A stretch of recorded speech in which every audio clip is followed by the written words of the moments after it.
عداوت مجھ سے کیوں اتنی، میں تو قرآن کا داعی ہوں، رسول اللہ کا وارث، صحابہ کا سپاہی ہوں، مجھے ہے کفر سے نفرت، میں تو حق کا فدائی ہوں، زمان الحمدللہ نحمده ونستعینه ونستغفره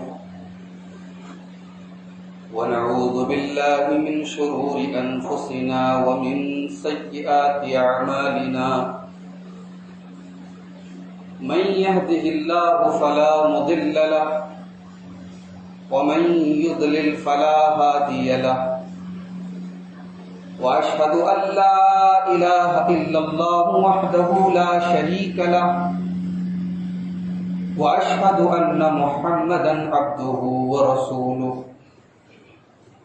يا أيها الذين آمنوا اتقوا الله حق تقاته ولا تموتن إلا وأنتم مسلمون، يا أيها الناس اتقوا ربكم الذي خلقكم من نفس واحدة وخلق منها زوجها وبث منهما رجالا كثيرا ونساء، واتقوا الله الذي تساءلون به والأرحام إن الله كان عليكم رقيبا،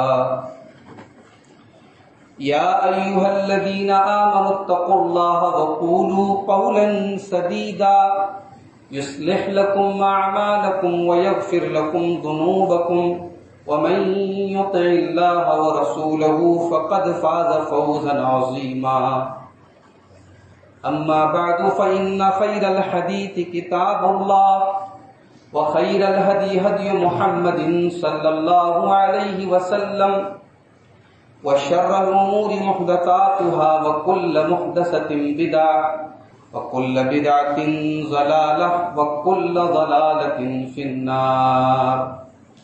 أعوذ بالله من الشيطان الرجيم، بسم الله الرحمن الرحيم، قل أعوذ برب الناس ملك الناس إله الناس من شر الوسواس الخناس الذي يوسوس في صدور الناس من الجنة والناس۔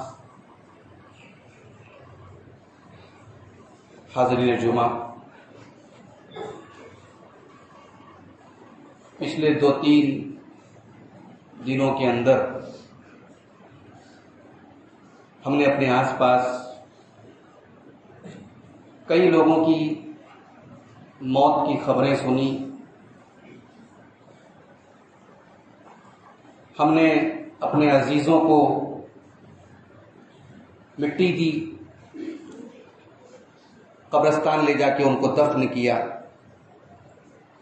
آج صبح بھی یہ خبر آئی، ہماری جماعت کے بڑے مخلص خادم تھے بجرڈیہ کے حاجی یعقوب صاحب کا بھی ان کا انتقال، آج لمبی بیماری کے بعد آج انتقال ہو گیا۔ موت کی یہ خبریں ہم سنتے رہتے ہیں، لیکن اس سے عبرت حاصل نہیں کرتے، اس سے سبق حاصل نہیں کرتے۔ ہمیں سے ہر آدمی جانتا ہے کہ دنیا کی زندگی کو فنا ہے، دنیا کی ہر خوبصورتی ایک دن بدصورتی میں بدلنے والی ہے، ہر جوانی کے بعد بڑھاپا ہے، ہر طاقت کے بعد کمزوری ہے، ہر عروج کے بعد زوال ہے، لیکن پھر بھی ہم اس مختصر سی زندگی کو ترجیح دیتے ہیں، اس کو اوپر رکھتے ہیں اس زندگی کے اوپر جو ہمیشہ رہنے والی آخرت کی زندگی۔ ایسا ہم کیوں کرتے ہیں؟ قرآن کریم کے 3 پارے میں اللہ تعالیٰ نے جواب دیا ہے، سورہ آل عمران کے، کہ انسان آخرت سے غافل کیوں ہے؟ انسان یہ کیوں نہیں سوچتا کہ اسے مرنا بھی ہے، اسے حساب بھی دینا ہے؟ اللہ تعالیٰ فرماتا ہے، زُيِّنَ لِلنَّاسِ حُبُّ الشَّهَوَاتِ مِنَ النِّسَاءِ والبنین والقناطیر المقنطرۃ من الذهب والفضة والخیل المسومۃ والانعام والحرث. بڑے غور سے سنیے گا، اللہ ہماری کمزوری ہمیں بتا رہا ہے. اللہ کہہ رہا ہے کہ ہم نے انسانوں کے دل میں کچھ چیزوں کی محبت ڈال دی ہے، کچھ ڈیزائرز ہیں، کچھ خواہشات ہیں. انسان کے اندر نیچرلی طبعی طور پر، فطری طور پر اس کی محبت ہے. کوئی اگر یہ کہے کہ میرے دل میں اس کی محبت نہیں، جھوٹا ہے. اللہ کہہ رہا ہے کہ ان چیزوں کی محبت ہم نے دل میں ڈالی ہے. اور پھر محبت نہیں ڈالی، اللہ نے ان چیزوں کو اٹریکٹیو بنایا ہے، آکرشک بنایا ہے، دلکش بنایا ہے، خوبصورت بنایا ہے. کون کون سی چیزیں ہیں؟ من النساء، سب سے پہلے اللہ نے عورت کا ذکر. اللہ کے نبی صلی اللہ علیہ وسلم نے تمام فتنوں میں اپنی امت کے لیے سب سے بڑا فتنہ عورت کو قرار دیا. یہاں بھی اللہ تعالیٰ نے دنیا کی شہوتوں کا اور دنیا کی خواہشات کا اور دنیا کی ڈیزائرز کا جب ذکر کیا تو سب سے پہلے عورت کا ذکر. من النساء، انسان کے دل میں عورت کی محبت، عورت کی ضرورت ہے، اس کے دل میں عورت کی محبت ڈال دی. والبنین، اولاد کی محبت. بھی آدمی اولاد کے لیے کیا کیا کرتا ہے، خود بھوکا رہے، اولاد بھوکی نہیں ہونی چاہیے. اولاد کے سکھ چین کے لیے انسان اپنا سکھ چین تج دیتا ہے. حرام طریقے بھی اپناتا ہے کبھی کبھی اپنی اولاد کے سکھ کے لیے. اولاد کی محبت انسان کے دل میں اللہ نے ڈال دی. والقناطیر المقنطرۃ من الذهب والفضة، اور سونے چاندی کے خزانے، سونے چاندی کے ڈھیر. آج کی زبان میں ہم اس کا مطلب اور معنی سمجھ لیں، دولت، پیسہ، منی. دولت کی محبت انسان کے دل میں ڈال دی گئی. والانعام، اور یہ جو مویشی ہیں، یہ جو چوپائے ہیں، یہ گائے، بیل، بکری. یہ قرآن جس ماحول میں نازل ہوا وہ 4 ویلر اور 2 ویلر اور بائک اور کار کا دور نہیں تھا. اس زمانے میں عرب کے بدوؤں کے ہاں، عرب کے دیہاتوں میں، عرب کے صحراؤں میں اسٹیٹس سمبل کیا تھا؟ اونٹ تھے. میرے پاس 100 اونٹ تھے. وہ زمانے انعام بھی رکھے جاتے تھے تو اونٹوں کی شکل میں رکھے جاتے تھے. اللہ کے رسول صلی اللہ علیہ وسلم جب مکہ سے ہجرت کر کے مدینہ جانے لگے تو آپ کو زندہ یا مردہ، آپ کو یا حضرت ابوبکر کو پکڑنے پر 100 سرخ اونٹوں کا انعام رکھا گیا تھا. ان کے لیے اسٹیٹس سمبل وہی تھا. ہمارے لیے آج ہم شہر میں رہتے ہیں، آپ دیہاتوں میں چلے جائیں، وہاں لوگوں کی حیثیت، ان کے پاس جو مویشی ہیں، جو جانور ہیں، میرے پاس 100 بھینس ہیں، میرے پاس 100 گائے ہیں، میرے پاس اتنے اونٹ ہیں، وہ ان کا اسٹیٹس سمبل وہی ہے. ہمارے شہر کی زندگی میں کچھ اور ہے. ہمارے پاس گاڑیاں ہیں، کاریں ہیں، اچھے مکانات ہیں. اللہ نے کہا والانعام، یہ چوپائے، یہ جانور، یہ مویشی جو تمہاری سواری کے کام آتے ہیں، جو تمہارے لیے اسٹیٹس سمبل ہے، جو سماج میں تمہاری ناک کو اونچا کرتے ہیں، ان کی محبت بھی ہم نے تمہارے دل میں ڈال دی. والخیل المسومۃ، اور اللہ نے کہا بہترین گھوڑے، عمدہ گھوڑے. گھوڑے جو ہے یہ بھی جو لوگ گھوڑے کے ساتھ شوقین ہوتے ہیں ان کے لیے واقعی میں ایک بڑی شان کی چیز ہوتی ہے. پھر گھوڑوں میں بھی اللہ نے کہا والخیل المسومۃ، وہ گھوڑے جو عمدہ نسل کے ہوں، جن کے اوپر نشان لگا، برانڈڈ گھوڑے، برانڈڈ ہارسز. والانعام والحرث، گھوڑے اور چوپائے اور کھیتیاں. کسان کے لیے اس کا بزنس پلیس، اس کی کھیتیاں ہیں، اس کے کھیت کھلیان ہیں. ہمارے ہاں کپڑے کا کاروبار کرنے والے پاورلوم کے کارخانے، ان کی کھیتی وہی ہے. ایک تاجر کی دکان، ایک بزنس مین کی دکان، اس کا بزنس پلیس ہے. تو اللہ نے کہا ان 6 چیزوں کی محبت تمہارے دل میں ڈال دی گئی ہے، اٹریکٹیو کر دی گئی ہے، سجا دی گئی ہے. اب غور کرو تو سوچو تو دنیا کی ساری چیزیں ان 6 چیزوں میں آ گئی.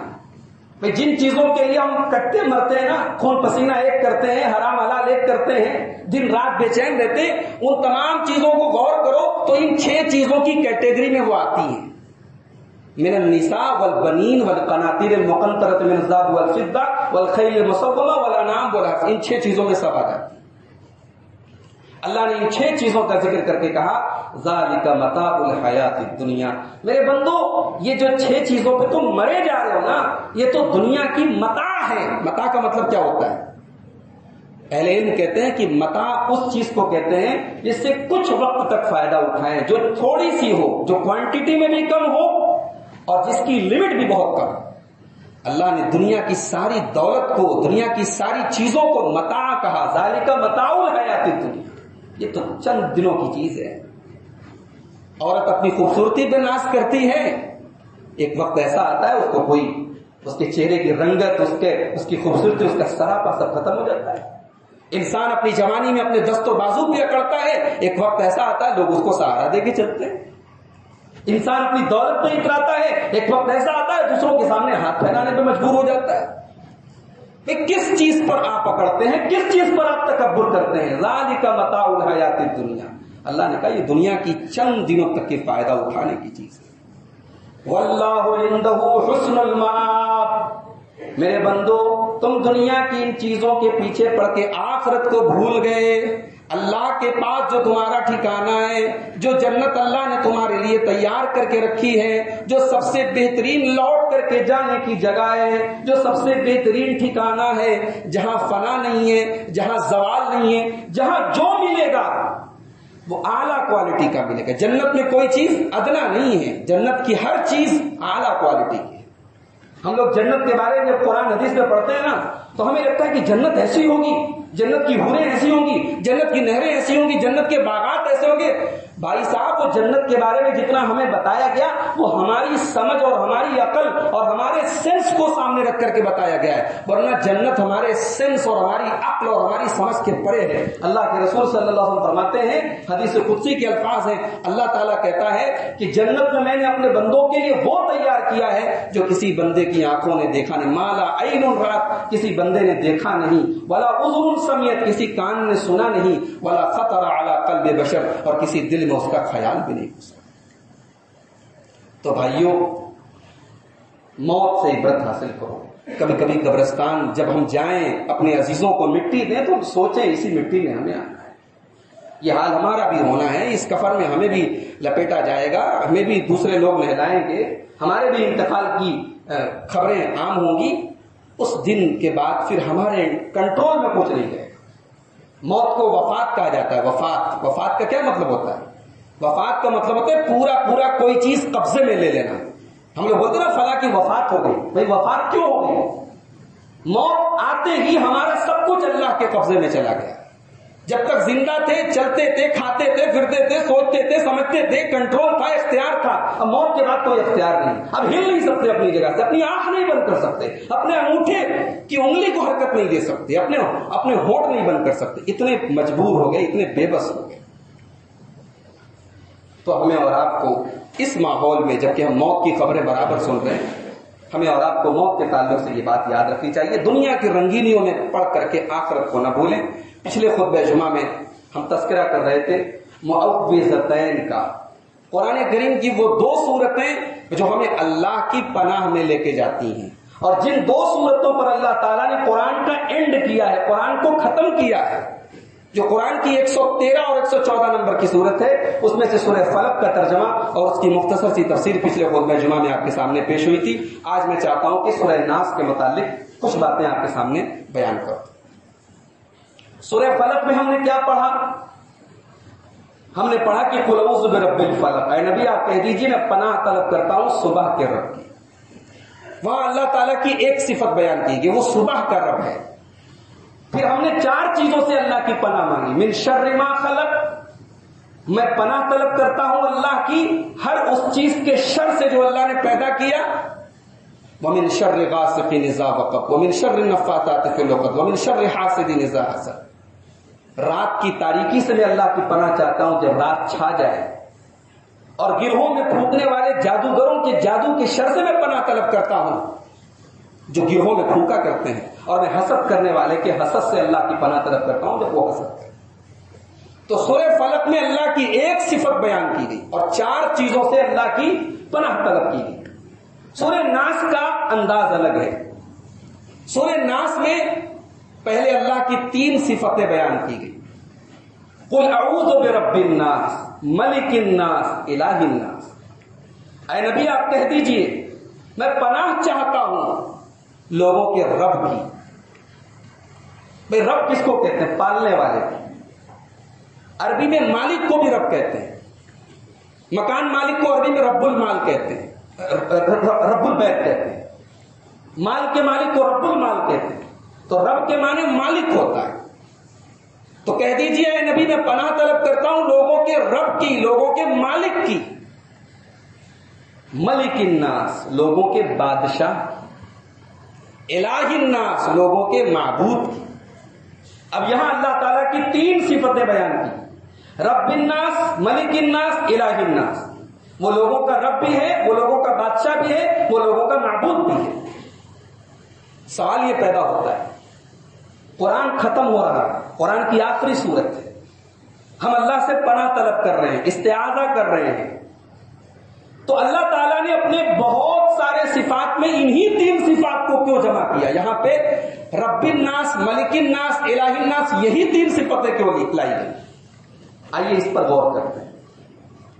پہلے تو ان کے آرڈر پر غور کیجیے, ان کی ترتیب پر غور کیجیے. پہلے رب الناس کہا گیا, پھر ملک الناس, پھر الہ الناس. یہ جو ترتیب ہے قرآن کی, یہ ڈاؤن ٹو اپ ہے. بھئی رب بہت ہوتے ہیں, ایک تو حقیقی رب ہے وہ اللہ ہے, لیکن مالک, مکان مالک بہت ہے, مال کے مالک بہت ہے, کارخانے کے مالک بہت ہے. تو رب تو بہت سارے ہیں, مالک تو بہت سارے ہیں, بادشاہ کوئی ایک ہوتا ہے. تو سب سے پہلے اللہ نے کہا میں رب ہوں. اب انسان کہہ سکتا ہے کہ میں مکان کا رب ہوں, میں مال کا رب ہوں, میں سواری کا رب ہوں. تو اللہ نے کہا میں ملک الناس, میں لوگوں کا بادشاہ ہوں. بادشاہ تو سب نہیں ہوتے. اب بادشاہ کہا تو پھر یہ سوال ہوا کہ دنیا میں بھی تو بادشاہ ہوتے ہیں. تو کہا کہ نہیں, دنیا میں بادشاہ ہوتے, وہ الہ نہیں ہوتے, وہ معبود نہیں ہوتے, وہ سر جھکانے کے لائق نہیں ہوتے, وہ عبادت کے لائق نہیں ہوتے. میں رب بھی ہوں, میں ملک بھی ہوں, میں الہ بھی ہوں. اور یہ 3 چیزیں ایسی ہیں جو صرف اللہ کے لیے ہیں. یہ دنیا میں بادشاہ ہیں لیکن الہ نہیں ہے. دنیا میں رب ہیں, اپنے مکان کے مالک ہیں, اپنے مال کے مالک ہیں, مگر وہ الہ نہیں ہے. اللہ وہ ہے جو رب الناس بھی ہے, جو ملک الناس بھی ہے, اور جو الہ الناس بھی. اور یہ 3 صفتیں جو لائی گئی, اس میں بھی ایک نقطہ ہے. بھئی ماں اپنے بچے کے لیے رب ہے. یہاں رب سے آپ کو غلط فہمی پیدا نہ ہو کہ بھئی ہم انسانوں کو رب کیوں کہہ رہے ہیں. عربی میں جب رب بولا جاتا ہے نا, رب, تو رب کی اضافت اگر کسی چیز کی طرف کی جائے تو انسان کے لیے بھی رب کا لفظ بول سکتے ہیں عربی میں. لیکن اب رب بولیں گے, صرف رب بولیں گے تو اللہ کے لیے بولیں گے. لیکن مکان کا رب عربی میں بولتے ہیں رب المال, رب البیت, رب المال. عربی میں ایسے اضافت کے ساتھ انسان کے لیے بولتے ہیں. تو پالنے والا, یہ مالک, اس کو عربی میں رب کہتے ہیں. تو ایک ماں اپنے بچے کی پرورش کر رہی ہے تو ظاہر ہے کہ بچے کی حفاظت کرتی ہے. ایک مکان مالک ہے, اپنے مکان کی حفاظت کرتا ہے. تو جو رب ہوتا ہے وہ اپنے مربوب کی حفاظت کرتا ہے, جو بادشاہ ہوتا ہے وہ اپنی رعایا کی حفاظت کرتا ہے, اور جو معبود ہوتا ہے وہ اپنے بندوں کی حفاظت کرتا ہے. تو اللہ نے جو یہاں 3 صفتیں بیان کی, ان تینوں صفتوں کے اندر کامن چیز یہ ہے کہ تینوں کے اندر حفاظت کا مادہ پایا جا رہا ہے. کہ جیسے رب اپنے مربوب کی حفاظت کرتا ہے, اور بادشاہ اپنی رعایا کی حفاظت کرتا ہے, اور معبود اپنے بندوں کی حفاظت کرتا ہے. تو اے قرآن کے پڑھنے والے, تو سورہ ناس پڑھ اور تو اپنے رب کی پناہ طلب کر. وہی تیرا رب ہے, وہی تیرا بادشاہ ہے, اور وہی تیرا معبود ہے. اس کے علاوہ تجھے کہیں اور پناہ نہیں ملے گی. تو 3 چیزیں, 3 صفتیں اللہ کی بیان کی گئی. اب ایک چیز سے پناہ مانگی جا رہی ہے. سورہ فلق میں 4 چیزوں سے پناہ مانگی گئی, سورہ ناس میں صرف ایک چیز سے پناہ طلب کی جا رہی ہے. من شر الوسواس الخناس, میں پناہ طلب کرتا ہوں لوگوں کے رب کی, لوگوں کے بادشاہ کی, لوگوں کے معبود کی. من شر الوسواس الخناس, وسواس سے اور خناس. یہ وسواس کیا ہوتا ہے اور خناس کیا ہوتا ہے؟ عربی زبان میں وسواس اور خناس یہ دونوں مبالغہ کے صیغے ہیں. اور مبالغہ کا مطلب ہوتا ہے کسی چیز کا بار بار ہونا. وسواس کا مطلب بار بار وسوسہ ڈالنے والا, اور خناس کا مطلب بار بار پیچھے ہٹ جانے والا. میں پناہ طلب کرتا ہوں وسواس سے اور خناس سے, جو بار بار وسوسہ ڈالتا ہے, بار بار پیچھے ہٹ جاتا ہے. بھئی شیطان بڑا پاورفل ہے نا, ہمیں نظر نہیں آتا, ہمیں بھٹکاتا رہتا ہے, ہمارے دل کے اندر غلط خیال ڈالتا, ہمیں محسوس بھی نہیں ہوتا. تو کبھی کبھی ہمارے ذہن میں یہ خیال پیدا ہو سکتا ہے کہ اللہ نے شیطان کو اتنا پاور کیوں دیا؟ اللہ نے سورہ اعراف میں کہا انہ یراکم هو وقبیلہ من حیث لا ترونہم، شیطان تم کو دیکھتا ہے، شیطان کا قبیلہ تم کو دیکھتا ہے، تم شیطان کو نہیں دیکھتے، شیطان تمہیں نظر نہیں آئے گا، وہ تمہیں دیکھ رہا ہے، تم اسے نہیں دیکھ رہے۔ تو کبھی کبھی ہمارے دل اور دماغ میں غلط فہمی پیدا ہو سکتی ہے کہ اللہ تو نے شیطان کو اتنا پاور کیوں دیا؟ بھئی دشمن نظر آئے تو ہم حملہ کریں، دشمن سامنے آئے تو اسے مار دیں، یہ تو ایسا دشمن ہے جو نظر ہی نہیں آ رہا ہے، چھپ کے حملہ کر رہا ہے۔ تو اللہ نے کہا کہ نہیں، شیطان اتنا بھی پاورفل نہیں جتنا تم سمجھ رہے ہو۔ وہ وسواس ہے، وہ دلوں میں وسوسہ ڈالتا ہے، وہ گمراہ کرتا ہے، وہ بھٹکاتا ہے، مگر وہ خناس بھی ہے، پھٹ سے پیچھے ہٹ جاتا ہے، اذان کی آواز سن کے ہوا خارج کر کے بھاگ جاتا ہے۔ بھئی اذان دینے میں کتنا ٹائم لگتا ہے؟ 5 منٹ 4 منٹ، لیکن اللہ اکبر اس جملے میں اشہد ان لا الہ الا اللہ حی علی الصلاۃ حی علی الفلاح، یہ جو اذان کے کلمات ہیں ہمارے لیے نارمل بات ہے، لیکن اللہ کے رسول کی حدیث ہے شیطان بھاگ جاتا ہے۔ بھائی اذان کی آواز شیطان برداشت نہیں کر پاتا، اللہ کا نام سن کے شیطان بھاگ جاتا ہے، بہت پاورفل ہے، بڑا طاقتور ہے، اللہ کے کلام سے، اللہ کے نام سے زیادہ طاقتور نہیں ہے۔ اس لیے یہ ہمیشہ یاد رکھو کہ شیطان وسواس ہے تو خناس بھی ہے، اس کی کمزوری بھی یاد رکھو، کبھی دماغ میں یہ نہ پیدا ہو شیطان بڑا پاورفل ہے، اس سے پاورفل تم ہو، تمہارے پاس اللہ کا کلام ہے، تمہارے پاس قرآن ہے۔ یہ ہم بھول گئے، ہمیں وسواس یاد رہا، ہمیں خناس یاد نہیں رہا۔ حضرت آدم کے آگے شیطان نے سجدہ نہیں کیا، اللہ نے کہا نکل جا مردود، تو شیطان نے اللہ سے ایک دعا کی۔ شیطان کو بھی دعا کرنے کا طریقہ آتا ہے۔ شیطان کہتا ہے رب انظرنی الی یوم یبعثون، اے میرے رب، شیطان بھی اپنا رب اللہ کو مانتا ہے، کہتا اے میرے رب مجھے قیامت تک کی مہلت چاہیے، مہلت چاہیے تیرے بندوں کو گمراہ کرنے کی، تیرے بندوں کو بھٹکانے کی، تیرے بندوں کے دل میں وسوسہ ڈالنے کی۔ اللہ نے مہلت دے دی، اللہ نے اپنے بندوں کے امتحان کے لیے شیطان کو مہلت دے دی، مگر اللہ تعالیٰ نے ساتھ میں کلیئر کر دیا کہ اس کا زور انہو لیس لہ سلطان علی الذین آمنوا، سورہ نحل کے اندر اللہ نے فرمایا شیطان کا زور ایمان والے پر ہی چلے گا، ایمان ہے تو شیطان تمہارا کچھ نہیں بگاڑتا ہے، شیطان ہے ہمارے ساتھ، سب کے ساتھ شیطان لگا ہے۔ بھائی ایک شیطان تو وہ ہے جو سب کے ساتھ خون کی رگوں کے ساتھ، خون کے ساتھ دوڑ، جیسے بدن میں خون دوڑتا ہے شیطان دوڑ رہا ہے ہمارے ساتھ۔ پتہ نہیں وہ حدیث آپ نے کبھی سنی ہے کہ نہیں سنی ہے؟ آئیے وہ حدیث آپ کو سنا دیتا ہوں، بخاری اور مسلم کی روایت ہے۔ کچھ لوگ ہمارے بارے میں کہتے ہیں کہ ہم اہل بیت کو نہیں مانتے، آؤ اہل بیت کی حدیثیں ہم سے سنو، ہم قصے نہیں سناتے، کہانیاں نہیں سناتے، اہل بیت کی صحیح حدیثیں ہم سے سنو۔ یہ جو حدیث سنانے جا رہا ہوں یہ اہل بیت کے ایک فرد، ایک بڑے عظیم فرد روایت کر رہے ہیں، حضرت علی ابن حسین۔ یہ کون علی ابن حسین ہے؟ جن کو زین العابدین کہا جاتا ہے، جو کربلا میں اپنے باپ کے اکلوتے بچے بچے تھے، حضرت علی ابن حسین رضی اللہ رحمہ اللہ تعالی، صحابی نہیں ہے، تابعی۔ علی ابن حسین بیان کرتے بخاری اور مسلم کی روایت، کہتے ہیں کہ اماں صفیہ، نبی کی بیوی اماں صفیہ بنت حیی، انہوں نے مجھ سے یہ حدیث بیان کی کہ ایک مرتبہ اللہ کے رسول اعتکاف میں تھے، رمضان کا آخری اشرا تھا، اللہ کے رسول اعتکاف میں تھے، میں اللہ کے رسول سے ملنے کے لیے۔ سبق نمبر 1، شوہر اگر کہیں سفر پہ گیا ہے، شوہر گھر سے باہر ہے، تو بیوی اپنے شوہر کی خیر خبر رکھے، بیوی اپنے شوہر کی حال چال لے۔ حضرت صفیہ اعتکاف کی حالت میں اللہ کے رسول سے ملنے آئی ہیں مسجد کے اندر۔ دوسرا سبق یہ ملا کہ اعتکاف کی حالت میں بیوی بچوں سے ضروری بات کی جا سکتی ہے۔ حضرت صفیہ نے ملاقات کی حال چال پوچھی، رسول اکرم صلی اللہ علیہ وسلم نے ملاقات کے بعد اپنی بیوی صفیہ کو ان کے گھر کے دروازے تک نبی اکرم چھوڑنے کے لیے گئے۔ سبق یہ بھی ملا کہ بیوی کو اکیلا نہ چھوڑا جائے، بیوی کے ساتھ سفر میں جایا جائے، بیوی کا ساتھ دیا جائے۔ رسول اکرم اپنی بیوی صفیہ کو اعتکاف کی حالت میں ہے مسجد کے دروازے تک چھوڑنے آئے، چونکہ مسجد سے قریب ہی اللہ کے رسول کی بیویوں کا کمرہ تھا، ان کے دروازے تھے۔ تو جب ام سلمہ رضی اللہ تعالیٰ عنہ کے دروازے پر اللہ کے رسول پہنچے تو 2 انصاری صحابہ کا وہاں سے گزر ہوا، مدینہ کے 2 انصاری صحابہ وہاں سے گزر رہے تھے۔ دونوں نے اللہ کے رسول کو دیکھ کر کے سلام کیا۔ اللہ کے نبی نے سلام کا جواب نہیں دیا. نبی تو سلام کے جواب میں سب سے پہلے سلام کا جواب دیتے تھے. نبی نے سلام کا جواب نہیں دیا. نبی نے کہا اعلیٰ رسلکما، ٹھہرو. یہ جو نقاب میں جا رہی ہیں نا، چادر میں جا رہی ہیں، پردے میں جا رہی ہیں، یہ میری بیوی صفیہ بنت حیی ہے. یہ کوئی نامحرم عورت نہیں ہے، یہ میری بیوی صفیہ ہے. اب دونوں انصاری صحابہ ہکا بکا رہے. سبحان اللہ، یا رسول اللہ کیا بات کر رہے ہیں آپ؟ اللہ کی پناہ کہ آپ یہ سوچ رہے ہیں کہ ہم آپ کے بارے میں کوئی غلط فہمی اپنے دل میں پالیں گے. آپ اپنی پوزیشن کلیئر کر رہے ہیں، آپ وضاحت کر رہے ہیں کہ یہ آپ کی بیوی صفیہ ہے. تو اللہ کے رسول نے بڑا پیارا جملہ کہا تھا اس موقع پر.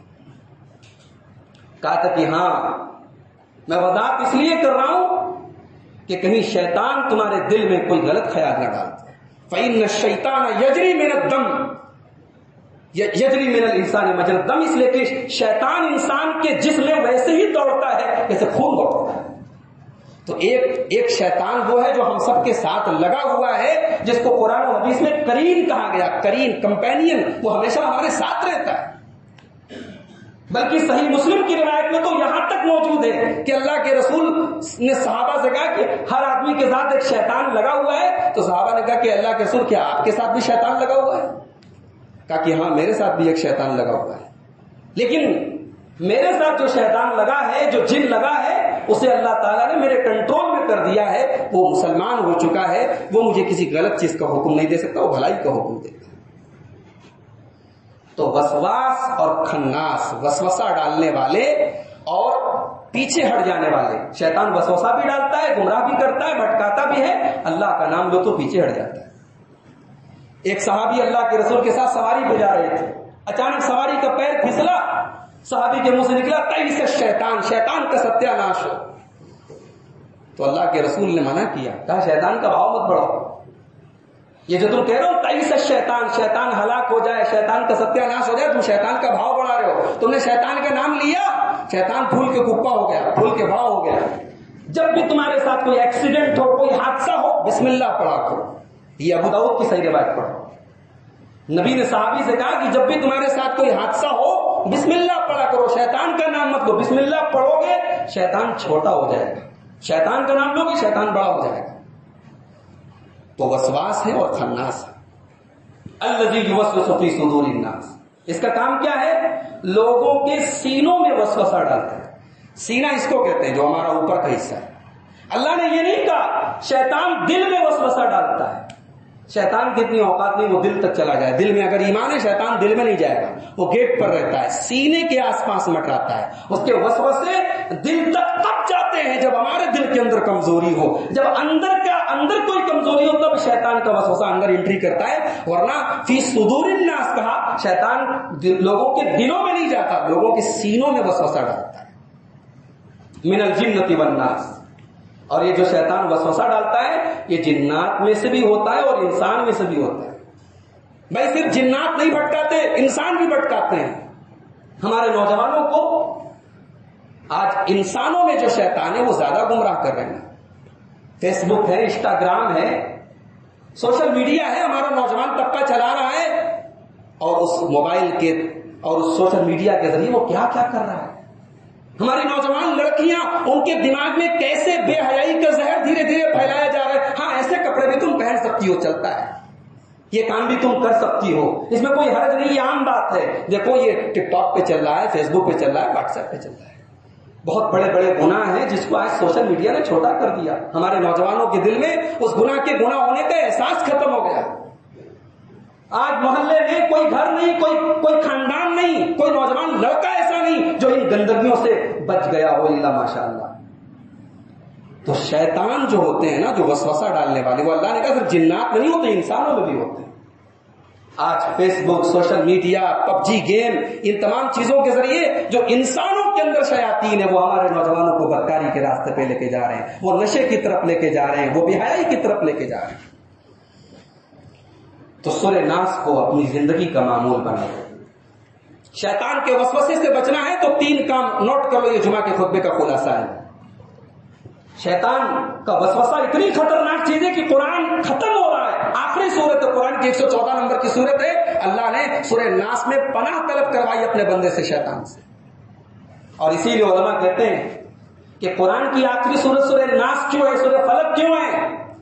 کیونکہ قرآن کا قاری جب قرآن شروع کرتا ہے تو اعوذ باللہ من الشیطان الرجیم سے شروع کرتا ہے.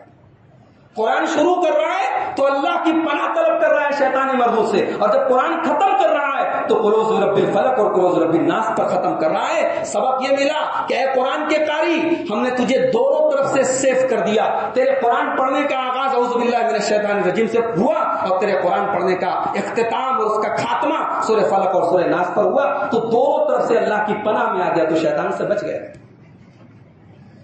تو شیطان کے فتنے سے اگر بچنا ہے تو 3 چیزیں اپنی زندگی کا معمول بنا دو. کثرت سے اللہ کو یاد کرو, کثرت سے اللہ کو یاد کرو. صبح شام پڑھنے کی جو دعائیں ہیں وہ یاد کر لو بھائی, اس کو اپنی زندگی کا معمول بنا لو. آج جو گھروں میں شکایتیں ہوتی ہیں بچوں کے ساتھ, بچیوں کے ساتھ, بچی ہماری ڈر رہی ہے, رات میں نیند نہیں آ رہی ہے, یہ ہے وہ, یہ مسائل کیوں ہیں؟ ہمارے گھروں میں دعائیں پڑھنے کا اہتمام نہیں, ہمارے گھر میں صبح شام کے اذکار پڑھنے کا اہتمام نہیں. صحابہ اللہ کے رسول کے پاس آ کے پوچھا کرتے تھے, اللہ کے رسول کوئی دعا بتا دیجئے صبح شام کیا پڑھوں. حضرت ابوبکر صدیق آئے اللہ کے رسول کے پاس, کہا یا رسول اللہ مجھے کوئی دعا بتائیے صبح شام پڑھا کروں. اللہ کے رسول نے بڑی پیاری دعا سنائی, کہا یہ دعا پڑھو, اللہم فاطر السماوات والارض عالم الغیب والشہادہ رب کل شیء وملیکہ. اے اللہ تو آسمان و زمین کا بنانے والا ہے, تو غیب کی باتوں کو جاننے والا ہے, کھلی چھپی سب باتوں کو جاننے والا ہے, ہر چیز کا رب ہے, ہر چیز کا مالک ہے. اشہد ان لا الہ الا انت, میں گواہی دیتا ہوں تیرے سوا کوئی معبود نہیں. اعوذ بک من شر نفسی, اے اللہ میں تیری پناہ چاہتا ہوں اپنے نفس کے شر سے, وشر الشیطان وشرکہ, اور شیطان کے شر سے اور شیطان کے شر سے. اللہ کے رسول نے حضرت ابوبکر صدیق سے کہا یہ دعا یاد کر لو, اس کو صبح کو پڑھا کرو, شام کو پڑھا کرو, اور رات میں سونے کے ٹائم پڑھو. بھائی یہ دعائیں ہیں, ان کو یاد کرو. دعا کی ایک کتاب آتی ہے حسن المسلم, مختصر سی کتاب, اس میں تمام دعائیں اکٹھا کر دی گئی ہیں. ان کو اگر یاد نہیں کر سکتے دیکھ کے پڑھو, لیکن صبح شام پڑھنے کو معمول. تو اللہ کو کثرت سے یاد کرو. شیطان سے بچنا ہے, اللہ کو کثرت سے یاد کرو. دوسرا کام, اللہ سے کثرت سے اللہ کی پناہ طلب کرو, اور اللہ کی پناہ طلب کرنے کے لیے بس سورہ فلق اور سورہ ناس کافی ہے. سونے کے ٹائم پڑھ لو, ہر فرض نماز کے بعد پڑھ لو, جب موقع ہو سورہ فلق اور سورہ ناس پڑھ لو. ہمارے یہاں بچوں میں 4 کل پڑھ لو, 4 کل نہیں پڑھنا ہے, 2 کل پڑھنا ہے, کہیں کہیں 3 کل پڑھنا ہے, قل اللہ احد, قل اعوذ برب الفلق, قل اعوذ برب الناس. 4 کل یہ اس کے بارے میں کوئی صحیح روایت نہیں. اور تیسرا کام یہ کرنا ہے, شیطان کے شر سے اگر بچنا ہے, شیطان کی نافرمانی کرو. شیطان جہاں تم کو غلط ٹریک پہ ڈالے طے کرو, نہیں یہ کام نہیں کرنا ہے, اس کام سے بچ جانا ہے. جہاں شیطان تمہارے قدم کو ڈگمگانے کی کوشش کرے, اپنے آپ کو تھوڑا مضبوط کرو, تھوڑا بچا لو. 2-4 بار جب شیطان کی نافرمانی کرو گے, شیطان پتہ ہے کیسے گمراہ کرتا ہے.